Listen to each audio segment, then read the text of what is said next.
What's good, y'all? What's good, Real Talk Squad? This is Miles, and you're listening to Real Talk with Miles Johnson, where you know we always keep it real. Let's get straight into it, man. Like, comment, subscribe, do all that jazz. Share with a friend and share with a friend. And let's get into some real talk. It's Philly Phrenzy, MJ's midweek matchups. We're going to talk about the Eagles, the Sixers, and man, oh man, let's first start off with those birds. And I think, ultimately, all right. After the Browns game, I wasn't very happy. Y'all know I wasn't happy.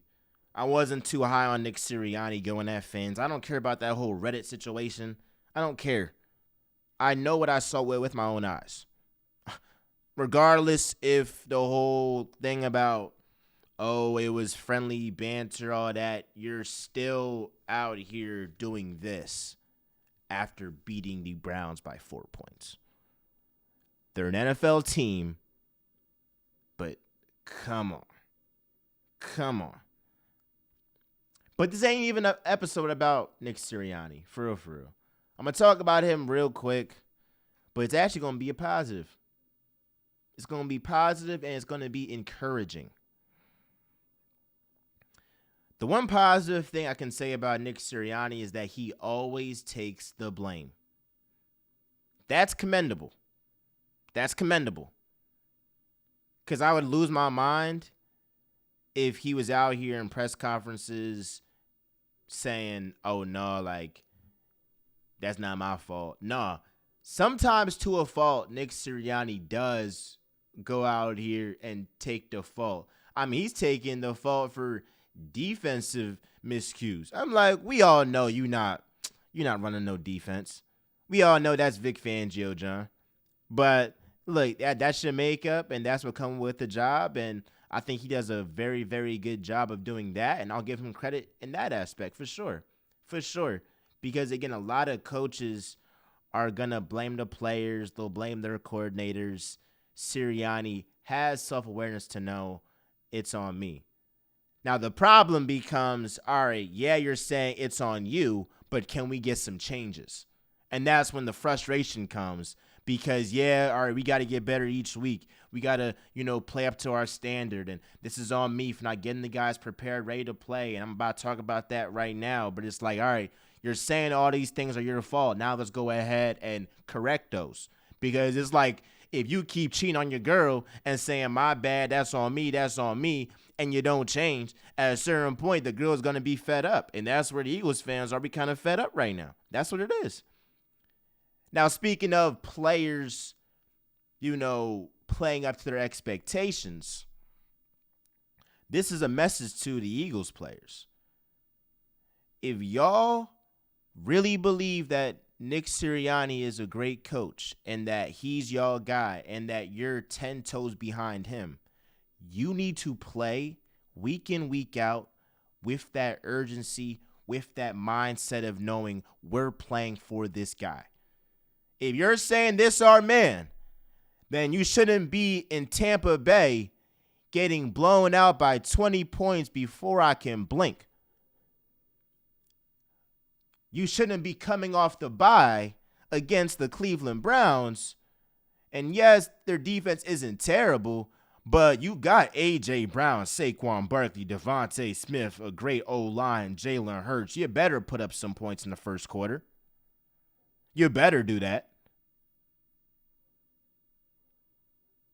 So I look at that and I say, all right, that's the coach. He's not preparing y'all for the game. So it's on y'all if you truly believe Nick Sirianni is the man, he's your guy. You need to play like he is your guy. I see the Lions. They're out here really showing they're playing for Dan Campbell. And it shows not just in the box score, it shows in the effort that they have on the field. It shows. It's like, all right, we all won. And for an entire game, I haven't seen the Eagles be won maybe since week 7 against the Dolphins. I believe it was October 2023. The 23rd of October. So, I mean, it's October 16th, 2024. So that's my whole thing. It's like, all right, if you really stand by that, and when I mean stand by that, you stand by Nick Sirianni being your guy, play, show effort, execute like he's your guy. Otherwise, people like myself and others are going to be like, all right, this team has so much talent, which we're going to talk about, and if they're not playing up to their potential, we're going to look at one man and one man only, Nick Sirianni. So it's on y'all. If he's your guy, the ball's in your court to go ahead and prove that he's your guy. It's in your court. Let's talk about some talented players on this Eagles team. A.J. Brown's on another level. I'm sorry, he's the best wide receiver in the league. Top 2 at worst. If you want to put Jetta's, cool. If you want to put Jetta's, cool. But like A.J. Brown, oh my goodness. Oh my goodness. I don't know who's a better offensive player, Saquon Barkley or A.J. Brown. I don't know. And I'm happy that I don't know. Because one instance, Saquon Barkley can go out here 60 yards to the crib on any given play. And then A.J. Brown's averaging over $115 and 1 touchdown each game this season.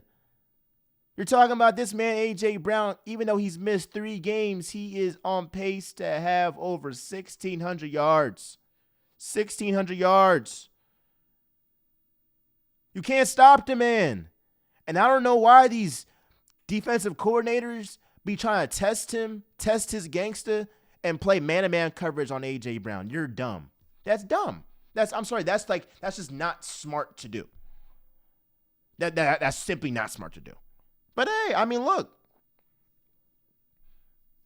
That's on y'all. But also with how this team is constructed, it's like, do you want to stack the box on Saquon Barkley, or do you want to give A.J. Brown, a one-on-one opportunity?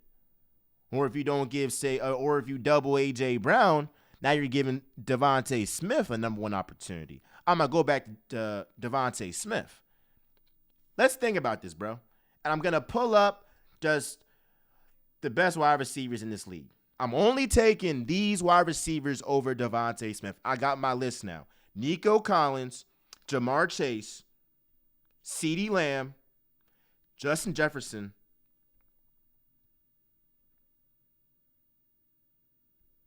A.J. Brown, Mike Evans, Amon-Ra St. Brown, Tyreek Hill. That's 8 guys. Everybody else, nobody's over my man Smitty. Jalen Waddle, stop it. Drake London, stop it. Brandon Ayuk, stop it. Chris Godwin's the only guy that if you say he's over Smitty, I don't necessarily agree, but I'm going to be like, you know what, that's a good take. I'm not going to hate it. But there's only one. Come on. So, again, this just goes to show you how talented this Eagles offense is. And when they don't perform up to expectations, up to their potential, yes, I'm going to be pissed off. I'm going to be pissed off. That's what it is.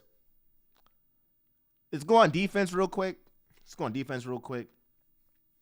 Kelee Ringo, I want to see him more. I want to see more of Kelee Ringo, bro.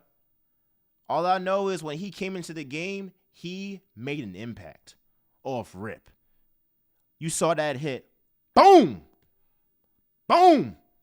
Oh, my gosh. God damn. Oh, my gosh. I mean, look. Kelee Ringo bring that pop. He bring that pop. So I would like to see him in this drum more. I look at Kelee Ringo. I look at Cooper DeJean. I look at Quinyon Mitchell. And I'm saying, yo, that's the future. That's the future. Come on. Let's give Ringo some more touches, man. Let's give Ringo some more snaps, man. I want to see him out here ball consistently. I do believe that he's got that makeup. Quinyon Mitchell, a dog. He a dog. And I'm glad that he's bringing that old school mentality back to the NFL. It's too much friendly stuff. Talking about Fortnite, these podcasts and stuff. Again, make your money. Man, make your money, all that. I'm not trying to hate on that. Make your money. If it's getting you paid, cool. We in a new age. But it's something that I just love about that old school dog mentality of these players really being like, yo, like, I'm going to go at you. And I'm going to talk it too. He was talking off rip. The Packers game against Christian Watson, he was talking off rip. He's talking to a Hall of Famer, Mike Evans, and Mike Evans talking about he the only one with the juice. Quinyon Mitchell, he a dog. He a dog. He is a dog, bro. We need that. Howie, you made some questionable moves on defense. You made some questionable moves. But that move, you struck gold. And Coop is one of them ones. Cooper DeJean is one of them ones. And oh my gosh, that tandem, that duo with Coop and Quinyon. Oh my gosh. Oh my gosh. Can't wait. I can't wait to see this for the next 10 years. I just can't wait to see it. Cannot wait to see it. Let's talk about the Sixers real quick, and then I'm about to be out here. I'm going to slide back to NYU. I got some stuff I got to do. Tune into this Dion Waiters episode, too. It's coming out tonight. Let's see if I post this episode. I'm going to post this episode tonight. Oh, like this afternoon. But, yeah, like, tune into the Dion Waiters, John. Sixers. So, before the season even has started, Paul George and Joel Embiid have suffered some injuries. Am I surprised? No. Not surprised. Am I hurt? Yes. It hurts a lot. I know a lot of y'all Knicks fans are probably like, I told you so, all this stuff. I've said before, the only way that y'all beat the Sixers is if Joel Embiid or Paul George aren't 100% or just can't play. It's the only way. So, y'all got that. The thing with the Paul George situation, I'm so glad that there wasn't any structural damage. It was only a bone bruise. My whole thing is like, I just don't want this Sixers team to be like the Clippers or the Suns, where it's like y'all barely play any games in the regular season together, and then y'all happen to, maybe be healthy during the playoff time, but because you didn't play that many games together, that chemistry isn't there. Now, there is an argument that, Paul George is one of the best plug-and-play players in the league. He is. I feel like when you talk about like the best plug-and-play players in the league, Kevin Durant, Steph Curry, Paul George. For real. And I think prime Clay would be in that top 4, top 3, top 5. He's in there too. So I agree that Paul George, he can plug and play. He can play off the ball, so it's not like he's a guy who needs the ball, needs to learn the system like a James Harden, all that stuff. So I understand that sentiment. But at the end of the day, you still need to get reps with your guys. You still do. Now, with Joel Embiid not playing back-to-backs, I mean, look, you can't say, oh, Embiid, why you be playing all these games? Oh, you're hunting for this MVP. Oh, you're not really trying to win for real. And then when the Sixers are trying to be proactive and say, look, he's probably not going to play back-to-backs, and they're trying to monitor his health so he can be healthy, now you want to say, oh, why is he not playing back-to-back? So criticizing him for not playing games. The whole point of Joel Embiid this season is to say, after regular season, it's playoff time. I'm so serious. If Joel Embiid plays 20 games in the regular season, but he's fresh and healthy for the postseason, I'll live with that over him playing like 65 games and being banged up in postseason time. We don't care about the regular season. As long as the Sixers are like top 5 seed, that's all I really care about. That's all I care about. But with Paul George and Joel Embiid, inevitably they're going to have some injuries during this season. Again, knock on wood, hopefully, what's happening right now is just, a fluke. I can't say a fluke because it's like this has been their injury history. But y'all know what I'm saying. Like, hopefully, like, this is just like a one case during this season. But let's not be naive to think that this is going to be the only time we're talking about injuries with these two guys. Ultimately, when I see this, I'm looking at the Sixers' young players to step up with Paul George and Joel Embiid, inevitably not going to be 100% all year round. So Ricky Council, I'm looking for him to step up this year. I'm looking for a guy in Andre Drummond. Look, you're on a 2-year deal. You was talking to them kids, talking about I went from a $100 million deal to a vet minimum because of my attitude. Well, you need to be in Philly with the best attitude ever. And I'm not saying that you don't have the best attitude right now. But all I'm saying is, bro, if you don't do what you're supposed to do, if you don't do what you're supposed to do in Philly, you might be playing overseas. So I'm looking at Andre Drummond to go ahead and be a good starting center when Joel Embiid is injured. He has to have that mindset that I'm going to play at least like 20 games this season as the Sixers starting center. So we don't need no Shaq in the Fool moments. We don't need no boneheaded plays. We need you to show up. And you have that talent in you. You don't get paid $100 million because you a scrub. He got some game. And he got some game left. And I'm looking at him. And obviously I'm looking at Jared McCain. I think Jared McCain is the truth. He's the goods. He's everything and more. He's a great shooter. He'll go down as the best shooter in this draft. He will.